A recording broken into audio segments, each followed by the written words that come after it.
Kota Kharkiv mengalami pengeboman hebat, ledakan menghantam gedung tinggi di Kiev.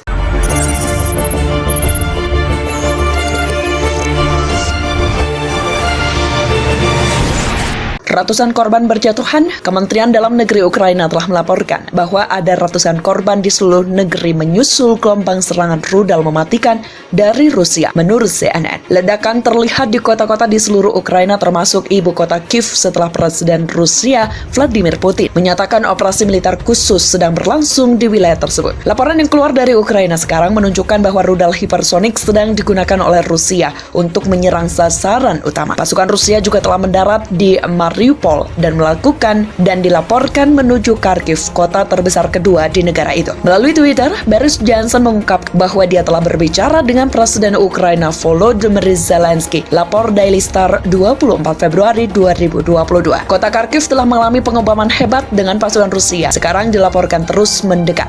PM menulis, "Saya terkejut dengan peristiwa mengerikan di Ukraina dan saya telah berbicara kepada Presiden Zelensky untuk membahas langkah selanjutnya." Presiden Putin telah memilih jalur pertumpahan darah dan menghancurkan dengan meluncurkan serangan tak beralasan ini ke Ukraina. Inggris dan sekutu kami telah melakukannya dan menjawab dengan tegas, tulis PM Boris Johnson. Ledakan terdengar di seluruh Ukraina hanya beberapa menit setelah Putin menyelesaikan pidato yang disiarkan televisi tepat sebelum pukul 5 pagi waktu setempat atau pukul 3 pagi waktu Inggris pada Kamis pagi.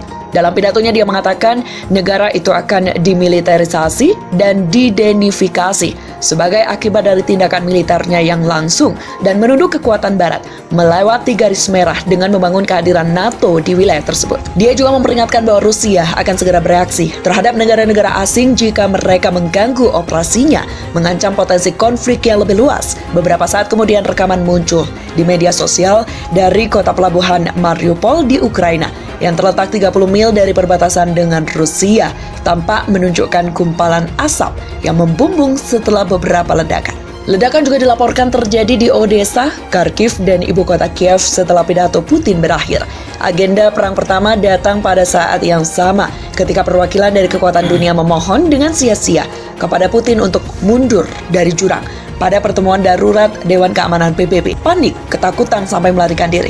Begitulah kondisi yang terjadi kala serangan Rusia sampai ke wilayah Ukraina. Warga yang panik mendapat pesan agar mereka tetap berada di dalam rumah. Kemudian juga disampaikan melalui TV lokal bahwa tentara Ukraina sedang mengusir pesawat Rusia yang masuk ke wilayah. Warga yang panik berusaha mengisi tangki minyak dan mengambil sejumlah uang dari ATM. Saya bangun pagi-pagi mendengar bunyi SMS sekitar pukul 04.00 waktu Indonesia bagian Barat. Dan saat saya cek ponsel, ada peringatan dan instruksi dari pemerintah untuk tetap di rumah, kata Fazal kepada Anadolu Agency. Beberapa jam kemudian saya mendengar suara tembakan di dekat bandara utama ibu kota dan sirine meraung di seluruh kota. Awalnya panik. Ketika saya keluar dari rumah saya melihat orang-orang bergegas ke pompa bensin untuk mengisi tangki mereka dan ATM untuk menarik uang tunai, kata Fazal yang telah tinggal di Kiev selama 15 tahun terakhir. Kota ini menyaksikan eksodus massal dengan jalan raya utama macet. Orang-orang bergerak ke barat jauh dari perbatasan Rusia dengan segala cara yang tersedia bagi mereka.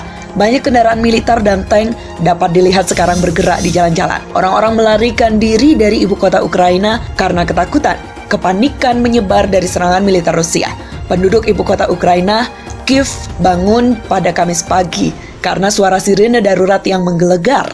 Meskipun konflik telah berlangsung lama, hanya sedikit yang memperkirakan bahwa Rusia akan benar-benar melancarkan perang jauh di dalam Ukraina, kata Fazal Fasal, penduduk lokal Anadolu Agency yang dihubungi melalui telepon. Banyak yang mengira serangan apapun akan terbatas pada kantong Ukraina Timur, Donetsk dan Luhansk, tempat separatis yang didukung Rusia mendeklarasikan kemerdekaan dan minggu ini mendapat pengakuan Rusia, katanya. Masih ada ketidakpercayaan bahwa unit Ukraina, pusat kendali militer dan lapangan terbang di timur Ukraina berada di bawah serangan Rusia yang intens. Di saluran-saluran TV lokal dan milik pemerintah, seorang juru bicara pemerintah mendesak agar tenang dan mengatakan bahwa Angkatan Udara Ukraina sedang berusaha untuk mengusir serangan udara Rusia. Laporan tentang pasukan Rusia yang mendarat di kota pelabuhan Odessa adalah salah, katanya. Orang-orang di kota itu telah hidup dengan ketegangan dengan Rusia sejak 2014. Ketika Moskow mengambil semenanjung Crimea, negara itu dengan paksa tetapi hanya sedikit yang percaya bahwa serangan akan benar-benar terjadi katanya. Akhirnya, setelah 8 tahun membangun, serangan itu akhirnya datang, mengakibatkan desarsi ibu kota.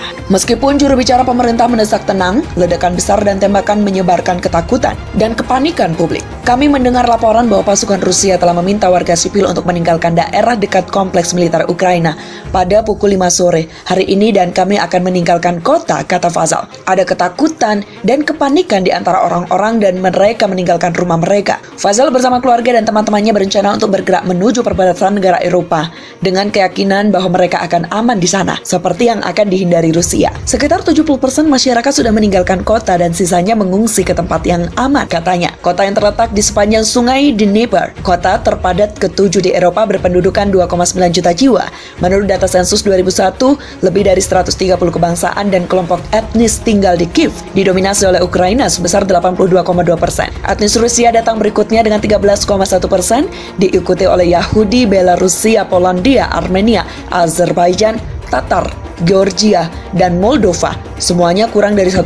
Kamis pagi, Presiden Rusia Vladimir Putin mengumumkan intervensi militer di Ukraina hanya beberapa hari setelah mengakui 2 kantong yang memisahkan diri di Ukraina Timur dan di mana konflik dengan separatis Rusia telah menewaskan sekitar 13.000 orang sejak 2014, menurut PBB. Pengakuannya diikuti oleh intervensi tersebut mengundang kecaman internasional dan sanksi keras terhadap Moskow.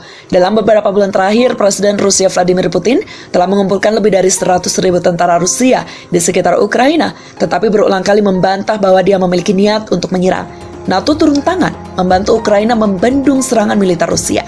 North Atlantic Treaty Organization (NATO) merupakan organisasi pertahanan dan keamanan di kawasan Atlantik Utara yang meliputi negara-negara Eropa, Amerika Serikat, dan Kanada. Dalam buku sejarah Eropa, dari Eropa kuno hingga Eropa modern 2012, karya Wahyu Dijajah, pembentukan NATO pada awalnya bertujuan untuk membendung pengaruh komunisme di negara-negara kawasan Atlantik Utara, menciptakan situasi aman dan damai di kawasan Atlantik Utara, melindungi negara-negara Eropa dan Amerika Utara dari pengaruh komunisme, berperan aktif dalam upaya menciptakan perdamaian dunia, saling peduli, dan membantu permasalahan pertahanan dan keamanan negara anggota NATO.